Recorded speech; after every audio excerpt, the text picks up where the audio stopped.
selalu saya titik beratkan kepada pengorbanan, pengorbanan, pengorbanan, dan pengorbanan.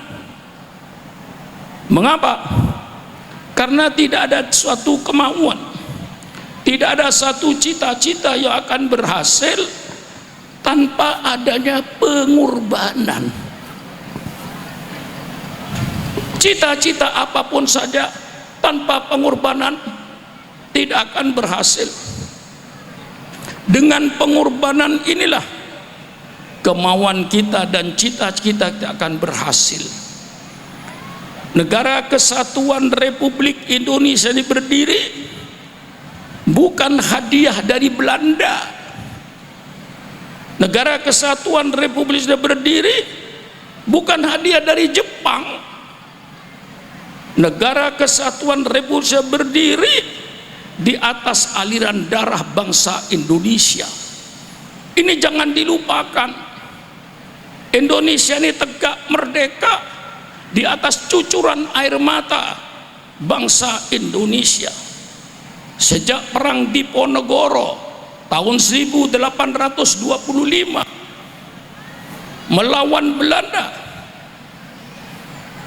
sampai tahun 1945, bahkan tahun 1948 Belanda masih berusaha untuk menginjakkan kakinya kembali.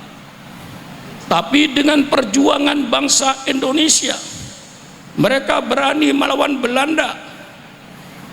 Berapa juta wanita yang menjadi janda, berapa juta anak yang menjadi yatim karena bapaknya gugur di medan perang semenjak tahun 1825 sampai tahun 1945 sampai 48. Inilah perjuangan anak bangsa. Maka pemimpin-pemimpin bangsa yang ada sekarang ini pakai pikirannya bahwa negara ini bukan ditebus dengan cuma-cuma. NKRI didirikan di atas aliran darah bangsa Indonesia. NKRI didirikan di atas cucuran air mata bangsa Indonesia.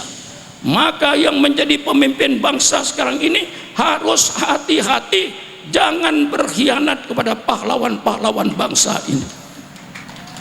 Jangan seenaknya menjadi pemimpin, makan duit rakyat, bajunya dari rakyat, mobilnya dari rakyat, istananya dari rakyat. Jangan kau bergelimang dengan kemewahan duit rakyat, tapi kau tidak memikirkan rakyatnya. Ini pemimpin-pemimpin pengkhianat, saudara-saudara. Ini saya jelaskan karena jasa mereka yang dahulu kami bisa nikmat sekarang. Kalau tidak karena perjuangan mereka, barangkali tidak bisa jadi polisi, tidak jadi kepala desa, tidak bisa jadi bupati, tidak bisa jadi gubernur, tidak bisa jadi presiden. Anda sekarang ini menjadi pejabat-pejabat pemerintah karena pengorbanan orang-orang sebelum kita. Orang sebelum kita mau berkorban. Alhamdulillah, kita sekarang tidak jadi korban. Kita menikmati jasa-jasa pendahulu kita. Subhanallah, subhanallah. Maka pejabat-pejabat pemerintah, dari ketua RT-nya jangan sampai presidennya, sadarlah kau. Jangan hanya makan duit rakyat. Bahkan kadang-kadang sudah digaji ratusan juta kiai. Ada pejabat yang gajinya 100 juta lebih. Kok yo masih tega ngerampok duit rakyat? Ini pengkhianat-pengkhianat yang harus diakhiri, supaya dipimpin oleh manusia-manusia yang beriman kepada Allah.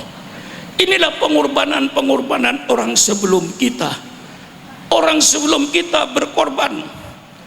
Alhamdulillah kita tidak jadi korban. Maka pejabat-pejabat pemerintah yang hanya hidup bergelimang mewah dengan duit rakyat, tapi tidak memikirkan rakyatnya. Masih banyak rakyatnya yang sulit makan, tapi pejabat-pejabatnya bergelimang dengan kemewahan, dan itu semuanya duit rakyat. Subhanallah, subhanallah. Hai pejabat-pejabat pemerintah, hai pemimpin-pemimpin bangsa, jangan kau berjoget di atas kuburan orang lain.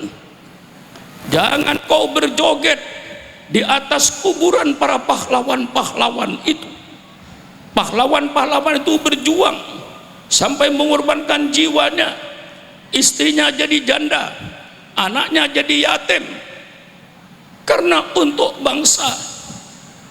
Maka yang memimpin bangsa sekarang ini hendaknya perhatiannya harus sepenuhnya untuk kepentingan rakyat. Inilah pengorbanan-pengorbanan. Maka saya menuntut kepada saudara-saudara sekarang ini, kalau orang-orang dahulu sudah mau berkorban sehingga kita sekarang menikmati pengorbanan mereka dan kita tidak jadi korban, maka kita dituntut sekarang ini untuk berkorban. Untuk siapa kita berkorban? Untuk anak cucu kita nanti supaya tidak jadi korban.